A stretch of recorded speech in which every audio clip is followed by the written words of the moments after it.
RTI యాక్టివిజంపై supreme court కీలక వ్యాఖ్యలు చేసింది. సమాచార హక్కు ఉద్యమం కొత్త వ్యాపారంగా మారిందని సుప్రీంకోర్టు అభిప్రాయపడింది. ఆర్టీఐ కార్యకర్త అని చెప్పుకుంటూ కొందరు బ్లాక్ మెయిలింగ్ కు పాల్పడుతున్నారని ధర్మాసనం ఆగ్రహం వ్యక్తం చేసింది. సమాచార హక్కు చట్టాన్ని వ్యక్తిగత ప్రయోజనాల కోసం దుర్వినియోగం చేస్తున్నారని సుప్రీంకోర్టు తెలిపింది.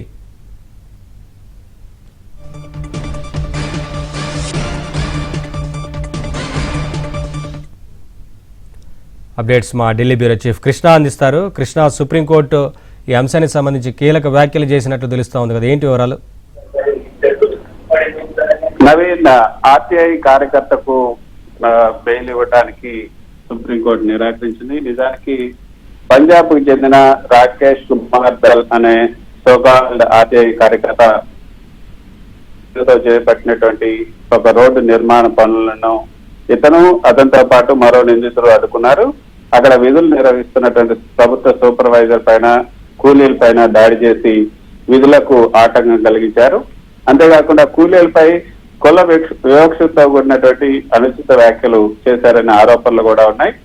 అయితే భారతీయ న్యాయ సంహిత BNS 2023లోని ప్రభుత్వ ఉద్యోగిని బెదిరించడం, దాడి చేయడం వంటి సెక్షన్లతో పాటు SC/ST అట్రాసిటీ చట్టం కింద కూడా ఇతని పైన FIR నమోదైంది.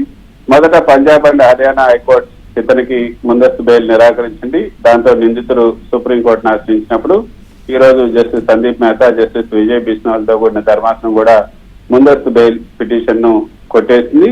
అయితే ఈ పిటిషన్ పై విచారణ సందర్భంగా సుప్రీంకోర్టు ధర్మాసనం అత్యంత తీవ్రమైనటువంటి వ్యాఖ్యలు చేసింది. ఈ ఆర్టీఐ యాక్టివిజం ఒక కొత్త వ్యాపారంగా మారింది అని జస్టిస్ సందీప్ మెహతా వ్యాఖ్యానించారు. కేంద్ర ప్రభుత్వ నిధులు మంజూరు చేసింది. రోడ్డు నిర్మాణం సరిగా జరుగుతుందో లేదో ప్రభుత్వం చూసుకుంటుంది. రోడ్డు నిర్మాణ ప్రగతిని పర్యవేక్షించడానికి అసలు నువ్వెవరు, నువ్వేమైనా పై అధికారివా అని న్యాయస్థానం నిందితుడిని ప్రశ్నించింది.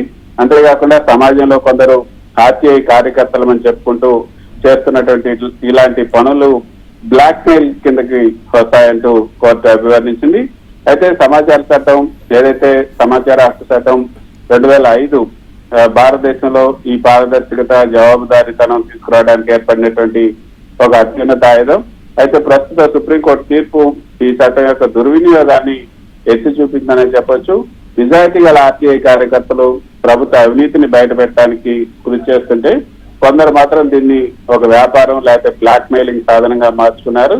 ప్రభుత్వ పనుల్లో లోపాలు ఉన్నాయని భయపెట్టి అధికారుల నుంచి లేదా కాంట్రాక్టుల నుంచి డబ్బులు వసూలు చేయడానికి చట్టాన్ని వాడుకుంటున్నారనే ఆరోపణలకు ఈ కేసు ఒక ఉదాహరణ అని చెప్పొచ్చు.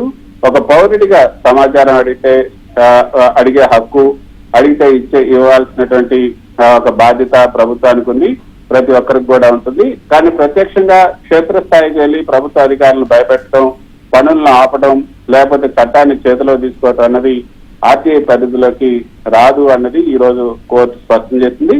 అయితే ఇలాంటి నకిలీ కార్యకర్తల వల్ల నిజాయితీగా సమాజ శ్రేయస్సు కోసం పనిచేసే అసలైనటువంటి ఆర్టీఐ యాక్టివిస్టుల ప్రతిష్ట కూడా దెబ్బతినే ప్రమాదంలో పడిందని చెప్పొచ్చు.